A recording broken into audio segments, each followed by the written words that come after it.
नमस्कार दोस्तों, ज्ञान विहार यूट्यूब चैनल में आपका हार्दिक स्वागत अभिनंदन है। जैसा कि पिछली वीडियो में अपन ने जेनेटिक्स के बारे में अध्ययन शुरू कर दिया था, मेंडल के बारे में देखा, उसकी सफलता के बारे में देखा, उसकी टेक्निक्स के बारे में देखा।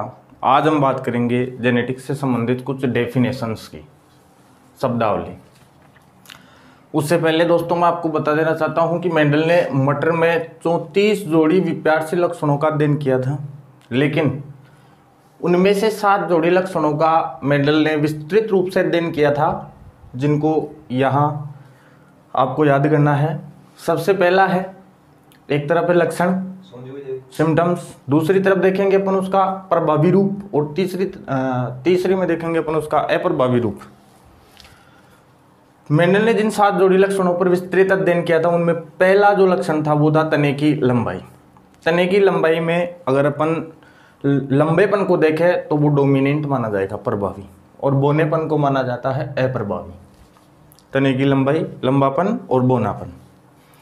दूसरा है पुष्पों की स्थिति, प्रभावी के अंदर कक्षीय और अप्रभावी के अंदर मानी जाती है शीर्षस्थ।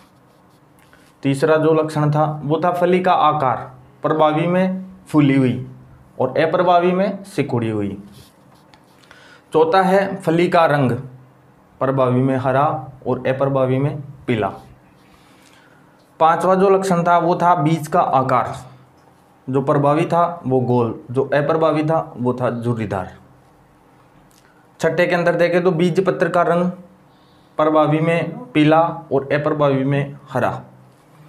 सातवां जो लक्षण है वो है बीज चोल या बीज कवच का रंग, इसमें प्रभावी धूसर और अप्रभावी श्वेत। लेकिन कुछ वैज्ञानिक इस बीज कवच के रंग की जगह पुष्पों का रंग मानते हैं।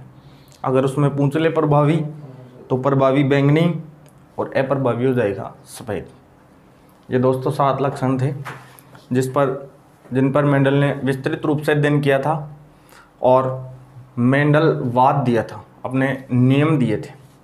आज अपन बात करेंगे जेनेटिक्स से संबंधित कुछ इम्पोर्टेंट शब्दावली की। उसमें जो अपनी पहली डेफिनेशन है वो है कारक। कारक। जब मेंडल अपने एक्सपेरिमेंट्स करता था तब उस समय उसके दिमाग में एक चीज़ आई कि जो लक्षण है वो एक पीढ़ी से दूसरी पीढ़ी के अंदर जाते हैं, तो इनको ले जाने के लिए कुछ न कुछ तो है जो इनको एक पीढ़ी से दूसरी पीढ़ी के अंदर लेकर जाता है। लक्षणों को एक पीढ़ी से दूसरी पीढ़ी में ले जाने वाली संरचनाओं को मेंडल ने कारक कहा, फैक्टर। उस समय जीन नाम प्रचलित नहीं था, इसलिए मेंडल ने उन्हें साधारण सा नाम दे दिया कारक। दोस्तों मॉर्गन ने इनको मेंडलीय कारक कहा, मेंडलीय कारक। लेकिन बाद में जैसे जैसे इस विषय पर आगे अध्ययन हुआ तो वैज्ञानिक जॉनसन ने सन 1909 के अंदर एक नाम दिया जीन। वैज्ञानिक का नाम है जॉनसन और उसने वर्ड दिया जीन। सन 1909 के अंदर जो जीन नाम है वो जॉनसन ने दिया। यहीं पर आप ध्यान रखिएगा, सन 1906 के अंदर बेटसन ने एक टर्म दिया था जिसका नाम मैंने बताया था आपको, जेनेटिक्स शब्द, आनुवंशिकी शब्द। 1906 में वर्ड आया था आनुवंशिकी और जीन शब्द आया 1909 में, जो दिया गया जॉनसन द्वारा। वैज्ञानिक जॉनसन ने मेंडलीय कारकों को जीन नाम दिया। दोस्तों आपको पता होगा केंद्र के एक दोहरी झिल्ली युक्त कोशिकांग होता है, उसके चारों तरफ दोहरी झिल्ली होती है, उसके अंदर की तरफ एक धागेनुमा संरचना प्रेजेंट होती है जिसको क्रोमेटिन फाइबर कहते हैं। इसके अलावा कुछ द्रव्य भरा होता है मैट्रिक्स आधात्री, जिसको न्यूक्लियोप्लाज्म कहते हैं, केंद्रक द्रव्य। इसके अलावा इसमें एक छोटी सी गोलाकार संरचना और पाई जाती है जिसको केंद्रिका कहते हैं। जब कोशिका विभाजित होती है तब ये क्रोमेटिन फाइबर, क्रोमेटिन तंतु संघनित होकर गुणसूत्र बनाता है। गुणसूत्र डीएनए के बने होते हैं। अलग अलग जातियों में इनकी संख्या भी अलग अलग होती है। गुणसूत्र पर डीएनए के छोटे छोटे टुकड़े पाए जाते हैं जिनको जीन नाम दिया जाता है। जीन, ये मेंडल ने इनको फैक्टर कहा था। जीन ही लक्षणों को एक पीढ़ी से दूसरी पीढ़ी में ले जाने का कार्य करते हैं। गुणसूत्रों का वो स्थान जहाँ पर जीन प्रेजेंट होती है उसको लोकस कहा जाता है। लोकस, वो स्थान गुणसूत्र का जहाँ पर जीन प्रेजेंट होती है उसे लोकस कहा जाता है। और गुणसूत्रों पर डीएनए के छोटे छोटे टुकड़े जो प्रेजेंट होते हैं उनको जीन कहा जाता है। ये जीन ही है जो लक्षणों को एक पीढ़ी से दूसरी पीढ़ी में ले जाने का कार्य करते हैं। कारक कहा मेंडल ने, मेंडेलियन फैक्टर कहा मॉर्गन ने, और जीन वर्ड सन 1909 के अंदर जॉनसन ने दिया था। उसके बाद अपन अगली डेफिनेशन देखते हैं।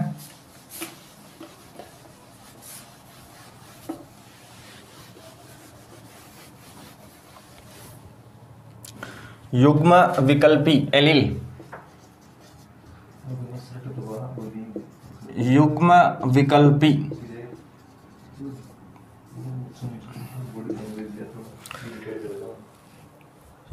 विकल्पी एलील किसी भी जीन के दो स्वरूप होते हैं। जैसे अपन लंबाई के लिए अगर मॉर्गन के अकॉर्डिंग देखें तो ABCD के कैपिटल लेटर में अगर लिखें तो वो जीन का प्रभावी रूप होता है, और स्मॉल लेटर के अंदर लिखे तो वो जीन का अप्रभावी रूप होता है। ये दोनों स्वरूप आपस में एलील कहलाते हैं, युग्म विकल्पी। किसी भी जीन के दो स्वरूप होते हैं, एक प्रभावी और दूसरा अप्रभावी। इन दोनों को आपस में अपन एलील या युग्म विकल्पी नाम दे सकते हैं। और ये युग्म विकल्पी शब्द जो है ये बेटसन द्वारा दिया गया। Term allele given by Bateson. Bateson ने युग्म विकल्पी शब्द दिया। किसी लक्षण को नियंत्रित करने वाले कारक, और कारक कम से कम दो होते हैं जिनमें एक प्रभावी और दूसरा होता है अप्रभावी। प्रभावी और अप्रभावी कारक आपस में युग्म विकल्पी कहलाते हैं, एलील कहलाते हैं। यहीं पर एक समझने वाली बात है, मल्टीपल एलील, बहुविकल्पी, बहुविकल्पी, मल्टीपल एलील। दोस्तों, युग्म विकल्पी का मतलब हो गया कि किसी भी लक्षण को नियंत्रित करने वाले कारक या जीन के दो स्वरूप जब होते हैं तो उसको कहते हैं युग्म विकल्पी। लेकिन किसी लक्षण को नियंत्रित करने वाले जीन के अगर दो से ज़्यादा विकल्प प्रेजेंट है, दो से ज़्यादा उसके स्वरूप प्रेजेंट है, तब उसको कहते हैं बहुविकल्पी, मल्टीपल एलील। और इसका एक सीधा सा एग्जांपल देखते हैं। मनुष्य के अंदर ABO blood group, ABO blood group, मनुष्य के अंदर रक्त समूह को नियंत्रित करने के लिए तीन जीन के तीन स्वरूप पाए जाते हैं, जिनमें पहला है IA, एक है IB और एक है स्मॉल I। इसके अंदर तीन जीन, इस जीन के तीन स्वरूप हैं जो इस लक्षण को कंट्रोल करते हैं। ऐसे को अपन कहेंगे मल्टीपल एलील। जब किसी जीन के दो विकल्प प्रेजेंट हो तो उसको कहते हैं युग्म विकल्पी। लेकिन तीन विकल्प या उससे ज़्यादा विकल्प प्रेजेंट होते हैं तो उसको कहते हैं मल्टीपल एलील। यहीं पर दोस्तों ध्यान रखना, अगर मनुष्य के अंदर AB ब्लड ग्रुप आता है तो वो एग्जाम्पल है कोडोमिनेंस, सहप्रभाविता का। और ABO ब्लड ग्रुप आता है तो वो एग्जाम्पल है मल्टीपल एलील का, बहुविकल्पी का एग्जाम्पल है, जिसके अंदर एक लक्षण को नियंत्रित करने वाले जीन के दो से ज़्यादा स्वरूप प्रेजेंट होते हैं, उसको कहते हैं मल्टीपल एलील। और इसका एग्जाम्पल मैंने बता दिया, blood group in human ABO, जिसको कंट्रोल करने के लिए तीन स्वरूप प्रेजेंट होते हैं जीन के, IA, IB और स्मॉल I। इसको आगे अपन डिटेल से पढ़ेंगे। नेक्स्ट डेफिनेशन जो है अपनी वो है प्रभावी और अप्रभावी लक्षण।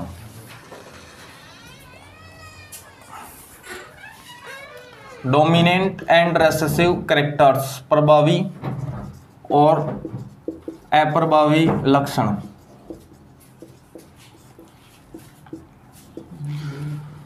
जब मेंडल ने पौधे लिए, मटर के पौधे, मान लो एक पौधा लंबा और एक लिया बौना, तो वे पौधे जिनके अंदर हाइब्रिडाइजेशन होगा, संकरण होगा, जिनसे संततियां उत्पन्न होगी, उनको जनक कहा जाता है, जनक।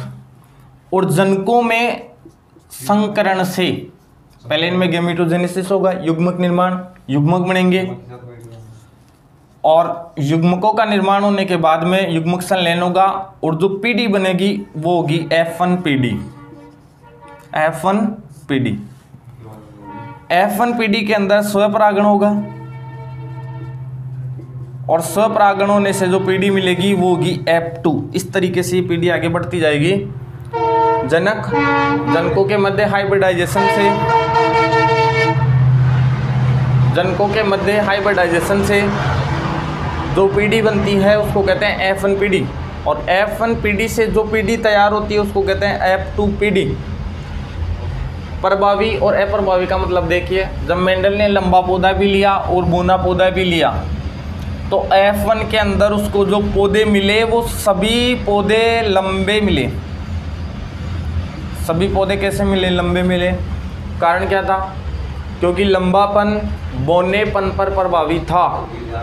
वो लक्षण जो F1 पीढ़ी के अंदर अपना प्रभाव प्रकट करे उसको प्रभावी कहते हैं, और जो लक्षण F1 पीढ़ी में अपना प्रभाव प्रकट नहीं कर पाए उसको अप्रभावी लक्षण के नाम से जाना जाता है। दोस्तों, ये परिभाषाएं क्लियर हो गई होगी। जनकों में संकरण, संकरण से 1 पीढ़ी मिलती है। F1 पीढ़ी के अंदर जो लक्षण अपना प्रभाव प्रकट करे उसको प्रभावी, और जो अपना प्रभाव प्रकट नहीं कर पाए उसको अप्रभावी के नाम से जाना जाता है, अप्रभावी लक्षण कहते हैं। F1 पीढ़ी, ध्यान रखिएगा, हमेशा विषम युग्मजी होगी, क्योंकि इसमें एक जो कारक होता है वो प्रभावी से, और एक कारक जो होता है वो किससे आएगा? अप्रभावी से। इसलिए हाइब्रिड कहें या F1 पीढ़ी कहें, हमेशा विषम युग्मजी प्राप्त होती है। इसके बारे में अपन डिटेल से बात करेंगे। नेक्स्ट डेफिनेशन देखते हैं अपन, समयुग्मजी और विषम युग्मजी क्या होते हैं? होमोजाइगस और हेटेरोजाइगस। समयुग्मजी और विषम युग्मजी।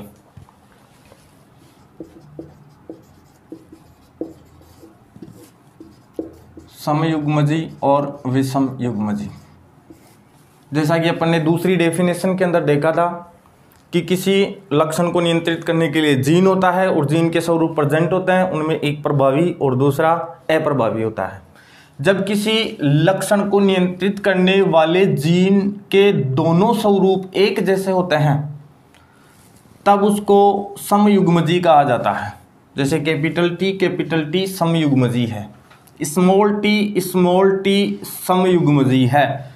जब किसी लक्षण को नियंत्रित करने वाली दोनों जीन एक जैसे प्रेजेंट होते हैं, इनसे आगे युग्मकों का निर्माण होगा, और दोनों युग्मक अगर एक ही प्रकार के बनते हैं तो उसको कहा जाता है समयुग्मजी।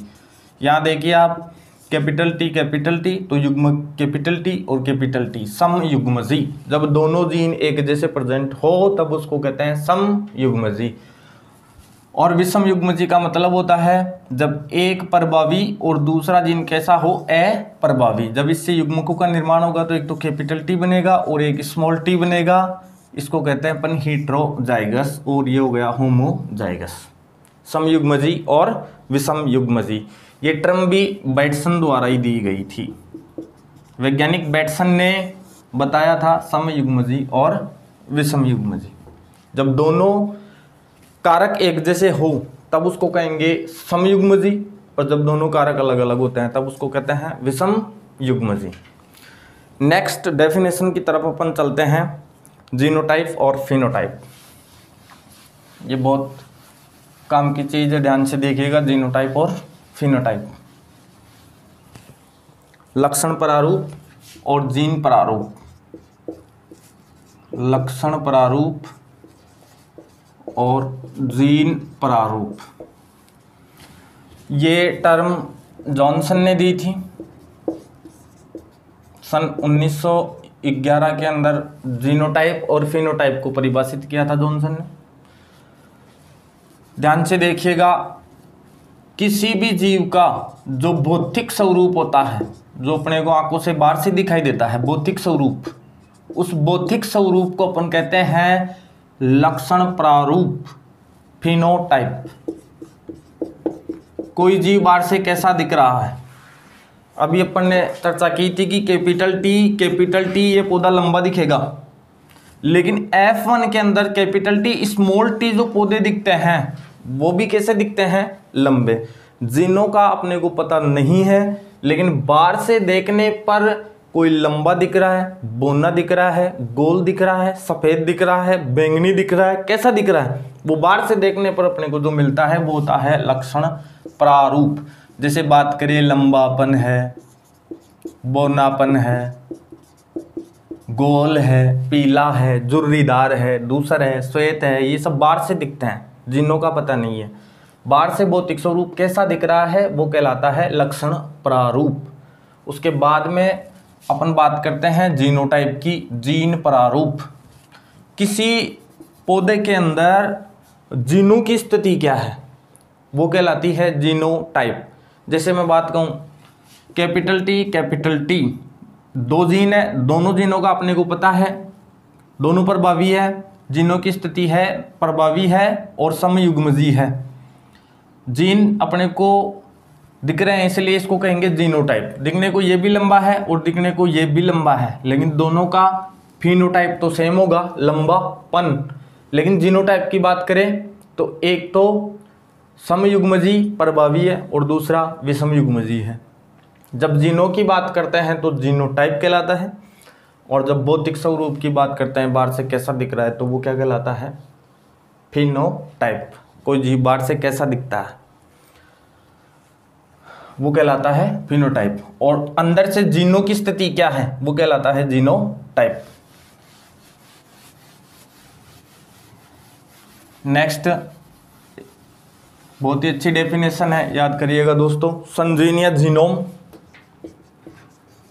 संजीन या जीनोम, और एक होता है केंद्रक प्रारूप, कैरियोटाइप। कैरियोटाइप, संजीन या जीनोम। कोई भी प्राणी होता है उसके अंदर डीएनए होता है, डीएनए से गुणसूत्रों का निर्माण होता है। किसी भी प्राणी के अंदर अगुणित डीएनए, अगुणित डीएनए या बोले तो अगुणित गुणसूत्र संजीन या जीनोम कहलाते हैं। किसी भी प्राणी में अगुणित डीएनए या अगुणित गुणसूत्रों की जो संख्या होती है उसको अपन कहते हैं संजीन या जीनोम। बहुत इंपॉर्टेंट परिभाषा है, याद रखिएगा। अगुणित डीएनए या अगुणित गुणसूत्रों की संख्या जो होती है वो क्या कहलाती है, संजीन या जीनोम।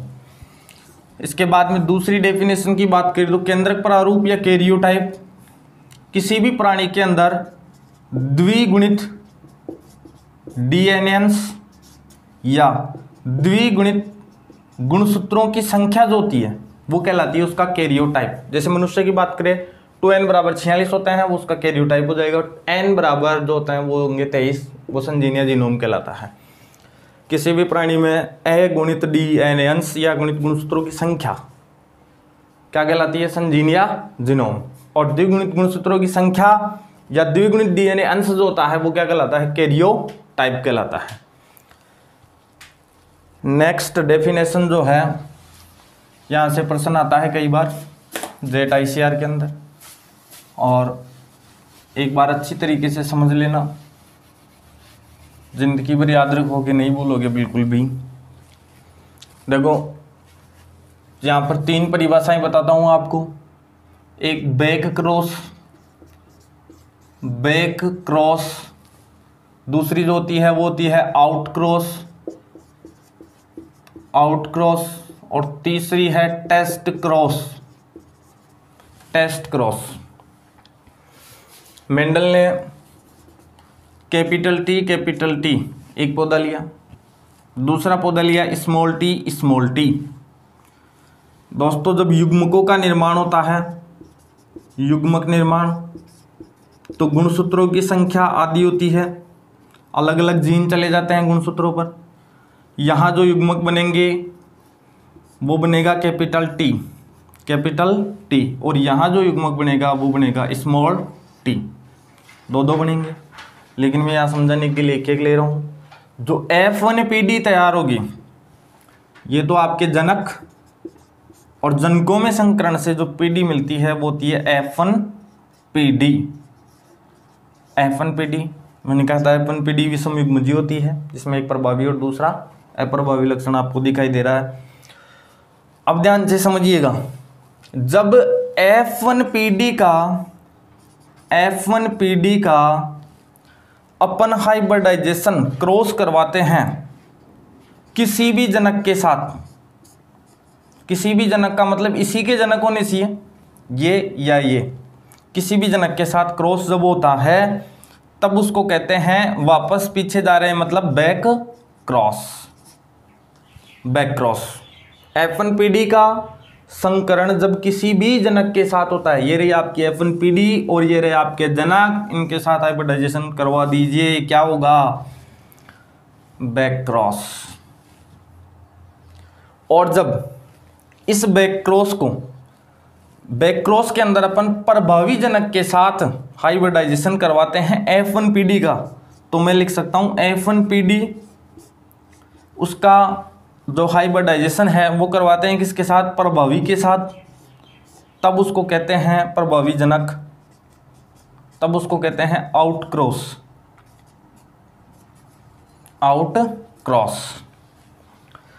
नेक्स्ट डेफिनेशन है टेस्ट क्रॉस। बहुत इंपॉर्टेंट है, कई बार एग्जाम में पूछा हुआ है और पूछा जा सकता है। इसका प्रश्न एक तरीके से और बनता है, उसके बारे में अभी अपन डिस्कस करेंगे। F1PD है और उसका हाइब्रिडाइजेशन प्रभावी के जनक के साथ न करवा के किसके साथ करवाना है? अप्रभावी जनक के साथ। अप्रभावी जनक के साथ जब F1PD का क्रॉस करवाते हैं तब उसको कहते हैं अपन टेस्ट क्रॉस। बहुत इंपॉर्टेंट है, ध्यान रखिएगा। जब F1PD का संकरण किसी भी जनक के साथ करवाया जाता है तो उसको अपन नाम दे सकते हैं बैक क्रॉस।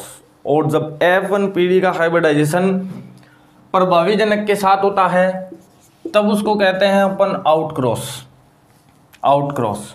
और सबसे इंपॉर्टेंट है कि जब F1PD का ही हाइब्रिडाइजेशन उसके अप्रभावी जनक के साथ करवा दिया जाए तब उसको कहते हैं टेस्ट क्रॉस। ये तीनों डेफिनेशंस आपको समझ में आ गई होगी। F1PD with any parent by cross, F1PD with dominant parent out cross, F1PD with recessive parent test cross कहलाएगा। अब प्रश्न है बैक क्रॉस और टेस्ट क्रॉस का आप जीनोटाइप और फिनोटाइप बताइए, इस आउट क्रॉस और टेस्ट क्रॉस का। तो देखो, जैसा अपन अभी पढ़ेंगे एक संकर संकरण और द्विसंकर संकरण, तो एक साधारण सा रेशो आपको याद होगा कि एक संकर संकरण में जो F1PD होती है F2PD, उसका जो जीनोटाइप होता है वो तो होता है 1:2:1, और जो फिनोटाइप होता है वो होता है 3:1। और द्विसंकर संकरण की F2PD के अंदर जो जीनोटाइप होता है वो होता है 1:2:4:1:2:1:1, और जो फिनोटाइप होता है वो होता है 9:3:3:1। वैसा ही जीनोटाइप और फिनोटाइप अपने को बनाना है आउट क्रॉस का और टेस्ट क्रॉस का। ट्राई करिएगा, बनता है क्या? नहीं तो फिर अपन यहाँ पर बना के देखते हैं। आउट क्रॉस और एक है टेस्ट क्रॉस। ध्यान रखिएगा, आउट क्रॉस का मैंने आपको सूत्र बताया था F1PD और उसके साथ जनक लिया था अपन ने प्रभावी जनक, और इधर F1PD और उसके साथ जनक था अप्रभावी जनक। बस कुछ नहीं करना, अब युग्मकों का निर्माण करना है और आगे से आगे बढ़ते जाना है।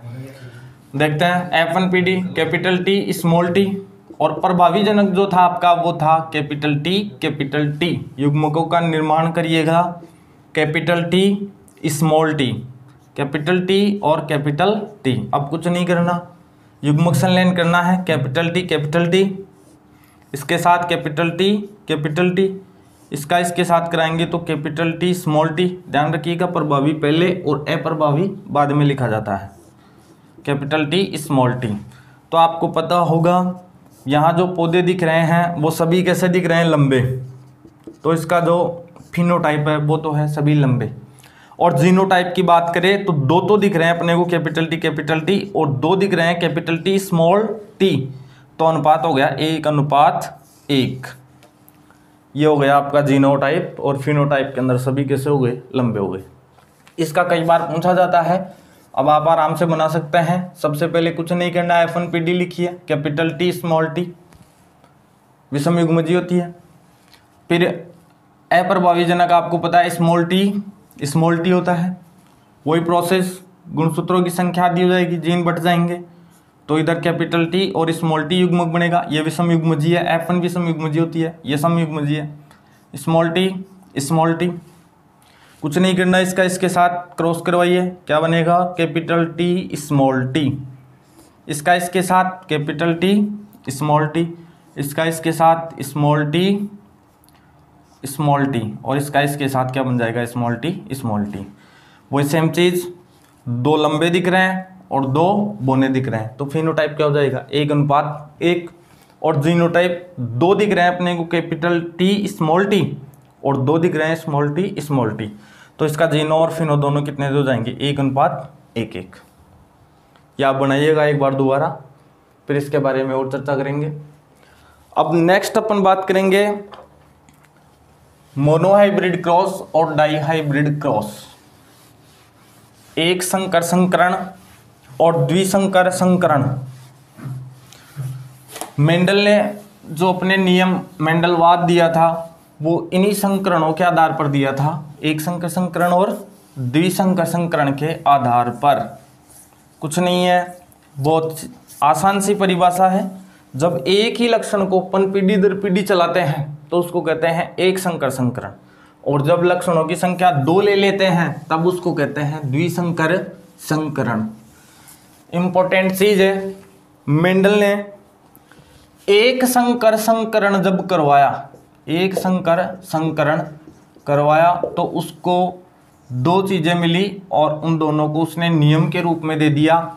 एक तो प्रभाविता का नियम और दूसरा था पृथक्करण का नियम,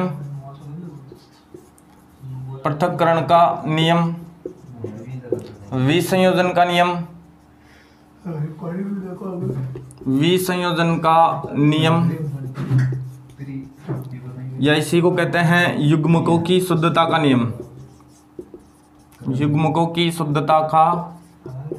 नियम। कई बार प्रश्न आ जाता है किस आधार पर मेंडल ने प्रभाविता का नियम दिया, एक संकर संकरण के निष्कर्ष के आधार पर। पृथक्करण का नियम किस आधार पर दिया, एक संकर संकरण जब करवाया तो जो बातें उसको मिली उसको बताया और उसको नियम बना दिया, पृथक्करण का नियम। विसंयोजन का नियम उसको कहते हैं युग्मकों की शुद्धता का नियम। जब उसने द्विसंकर संकरण करवाया यानी 2 लक्षणों की वंशागति का अध्ययन किया तब उसने स्वतंत्र अपव्यूहन का नियम दिया, स्वतंत्र अपव्यूहन का नियम। तो कई बार प्रश्न आ जाता है मेंडल के स्वतंत्र अपव्यूहन नियम का जो किस आधार पर दिया, द्विसंकर संकरण के आधार पर। पृथक्करण का नियम किस आधार पर दिया, एक संकर संकरण के निष्कर्षों के आधार पर दिया। अब अपन एक एक के बारे में बात करते हैं। पहले बात करते हैं एक संकर संकरण।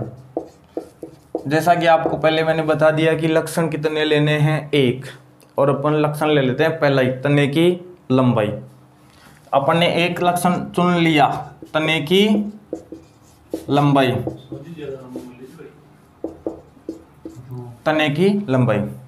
और तने की लंबाई के अंदर 2 पौधे लेने थे मेंडल को, जिसको अपन जनक के रूप में रिप्रेजेंट करेंगे।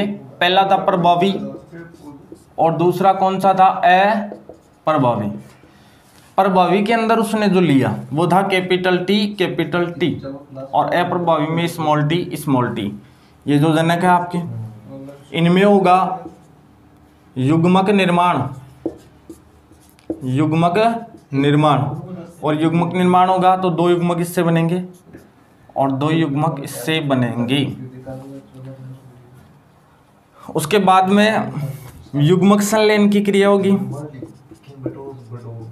युग्मक संलयन, और युग्मक संलयन capital T small T, capital T small T, capital T small T और कैपिटल टी स्मॉल टी। जैसा कि अपन पहले भी बात कर चुके थे कि प्रभावी लक्षण लंबापन होता है, इसलिए F1PD के अंदर जो अपने को पौधे मिलेंगे वो कैसे मिलेंगे, सभी लंबे पौधे मिले। अब F2PD बनानी है क्योंकि इसका जीनोफिनो तो वो एक ही है, सभी लंबे दिख रहे हैं मतलब फिनोटाइप, और जीन सभी के एक जैसे हैं, कैपिटल टी स्मॉल टी विषम युग्मजीय है, F1PD है। अब अपन लेते हैं इससे F2PD बनाने का तरीका, तो 2 कोई भी पौधे ले लो, उनमें स्वपरागण करवा दो, अपने को F2PD मिल जाएगी। एक कैपिटल टी स्मॉल टी और दूसरा कैपिटल टी स्मॉल टी, युग्मक निर्माण कराएगा, capital T small T, capital T small T, युग्मक निर्माण हो गया। युग्मक संलयन बहुत ही आसान तरीका है, पहले इसका इसके साथ, इसके साथ, फिर इसका इसके साथ और इसका इसके साथ, कैपिटल टी, फिर आएगा कैपिटल टी और स्मॉल टी, उसके बाद में कैपिटल टी स्मॉल टी और फिर स्मॉल टी। ये जो पीडी मिली अपने को कौन सी मिली, F2। मैंने कहा था बोनापन अप्रभावी होता है, वो F1 में नहीं दिखेगा, वो कहाँ जाके दिखा, F2PD के अंदर दिखा।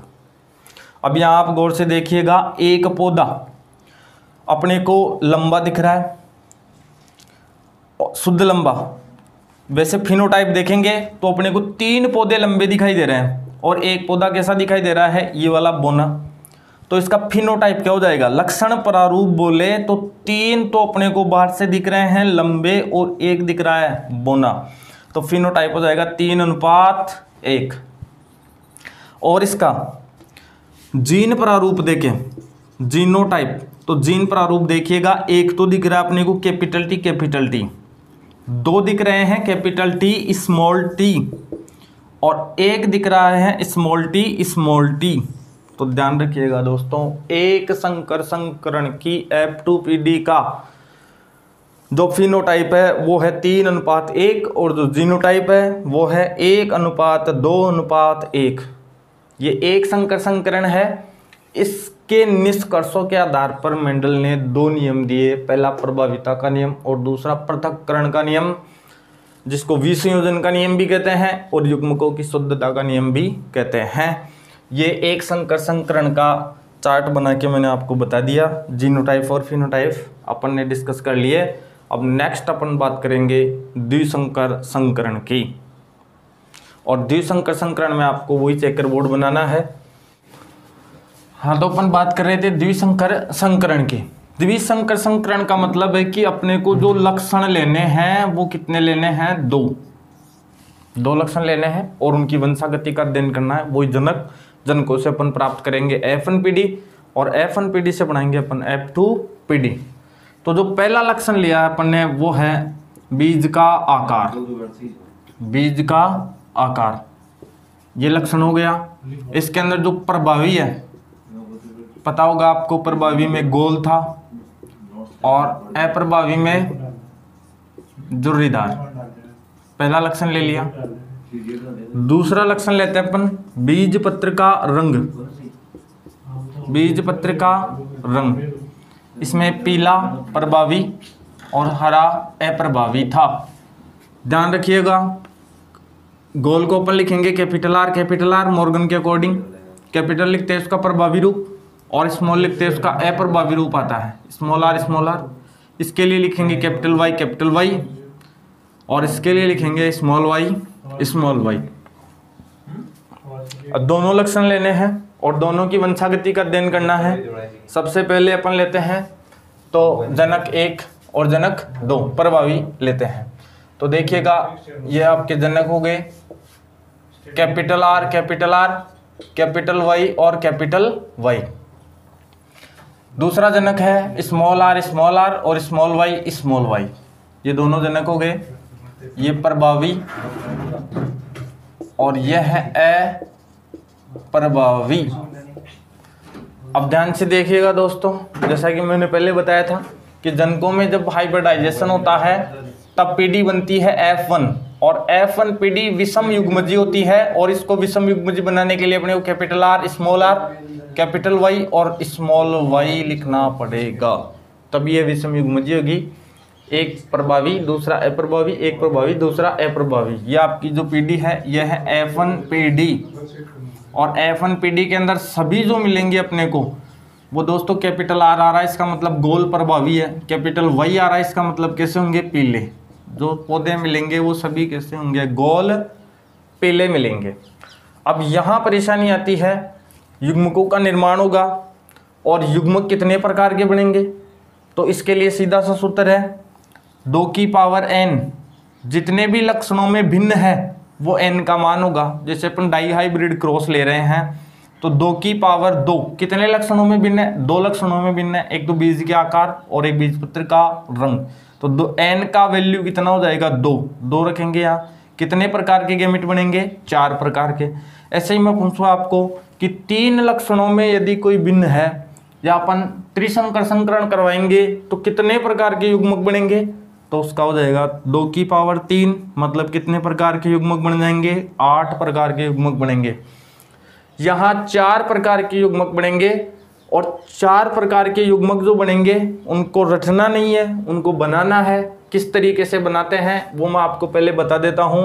कुछ नहीं करना आपको, पहले आप दोनों लक्षण लीजिए, कैपिटल R और स्मॉल r। इसके सामने आप लिखिए इसके कैपिटल Y और स्मॉल y, कैपिटल Y और स्मॉल y लिखिएगा। इसके सामने भी लिखिएगा आप कैपिटल Y और स्मॉल y। अब देखिए पहला जो युग्मक बनेगा वो बनेगा कैपिटल R कैपिटल Y, दूसरा जो युग्मक बनेगा वो बनेगा कैपिटल R स्मॉल y, तीसरा जो युग्मक बनेगा वो बनेगा कैपिटल R कैपिटल ये स्मॉल r कैपिटल y और चौथा युग्मक बनेगा दोस्तों कैपिटल R कैपिटल ये स्मॉल r स्मॉल y।